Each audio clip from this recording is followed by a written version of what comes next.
everyone, I'm Irene and we're going to read a book of the Worried website. Greg's Worry. Type in your worry. Oh dear, I hope no one's looking. This is so embarrassing. Okay, here goes. I like this girl. I like her very much. I want to be her friend. I want to be her boyfriend. I've gone all red and surly and yucky just typing in. I hate all this lovely dewy stuff. It really sucks. I don't want to feel like this. I currently hate girls. I certainly hate my sister Sarah Jane.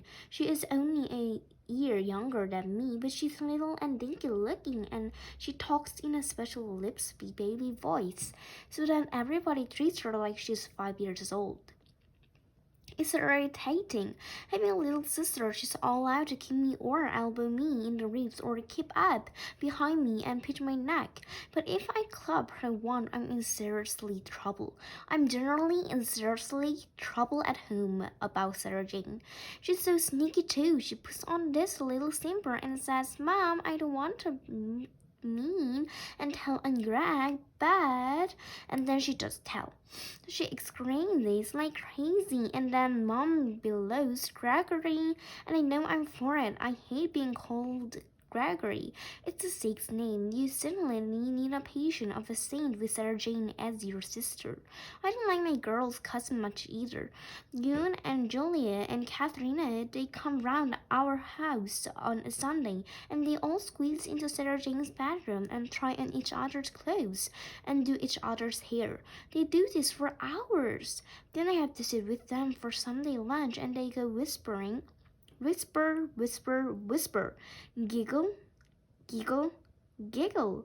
It is torture. I feel so tense about it that I can't eat comfortably, and that makes me do certain rude. Wendy sings in the near school, and Mom goes Gregory, and as if I'm doing it on purpose, which just accidentally I am. I didn't reckon any of the girls in my class at school either. Well, Claire's okay because she's good and at football, and I suppose I've always thought Samantha's ever so pretty, but she reminds me to such a Sarah Jane. I never really noticed any of the other girls, but then I got to sit behind Holly. Then we all went into Mr. Space's class. I stung my feet on the back of her chair and kicked a bit, because that's what you do when a girl sits in front of you. Most of them whine and fidget and moan that you're going mud on their skirt.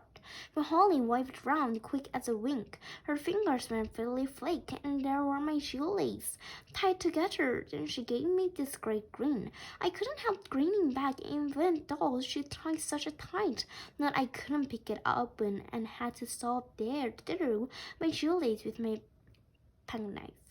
I didn't know how to put it into words. It was just her big grin. It really got to me. So I tried to figure out ways of making her grin again.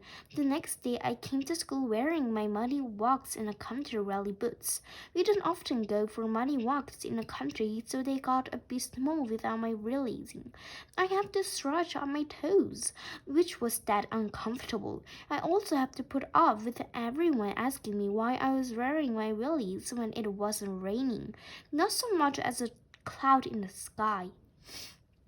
Mr. Speed did this whole paintment thing of putting up an imaginary umbrella. Everyone laughed. Holly laughed too. I waited until everyone stopped sniggling at my boring foot blistering boots. Mr. Speed started telling some soupy fairy stories in a ridiculous hours, and Holly was listening hard. Her hair tucked behind her nail like little ears. Then I put my boots on the back of her chair. She turned round. I waited. I thought she'd seen she couldn't tie any lace this time and gave the ghostly grin again. Then she sighed, sniffed in her hands, and gave the tip of each boot a sweet carrot chop. It was such echoing on my poor Robin Tweezy that I screamed. Oh my goodness, Greg, Mr. Speed exploded, clenching his chest. You'll give me a heart attack. I hope you have a totally confusing causes for that basing. Well, are you being friendly or take my invisible aliens? No, Mr. Speed, I mumbled, trying to ease my throbbing fit. The widest streams. It is National Termite Mr. Speed Day today. Notice every day as far as you lot are concerned. I warn you children, I am in a very savage mood today. I am becoming more savage every second, mortally every minute. Well, Greg, I'm waiting for your explanation. I've given you long enough to conduct one. Were you perhaps provoked in some way? No, Mr. Speed, I said firmly. I was just messing about. Holly turned round and gave me a quick smile and a berating text message with one of her graduate screen. I have listened to Mr. Speed lecturing me all day long just for that one winning glance. But it didn't get me anywhere. I tried coming to school in my bedroom slippers the next day. My poor sore feet needed a little bit of constricting. Unfortunately, this time it decided to rain. In fact, impossibility, Pro's buckets and my slippers got sodden. I have to lie down on my back at the side of the classroom and raise both soaking slippers on the mattress, the dresser, until they steamed. Mr. Speed came in late and pretended to trip right over me. I've always assumed the standard classroom posture is bottom on chair. Is there any reason why you prefer this lying on back, legs in air position, Greg? Mr. Speed said really, wearily. I told him I was simply trying to dry out my sleeper. Oh, I wondered that extraordinarily smell was, said Mr. Speed. Feed off the radiator, please. You've given yourself climate as well as stinky did.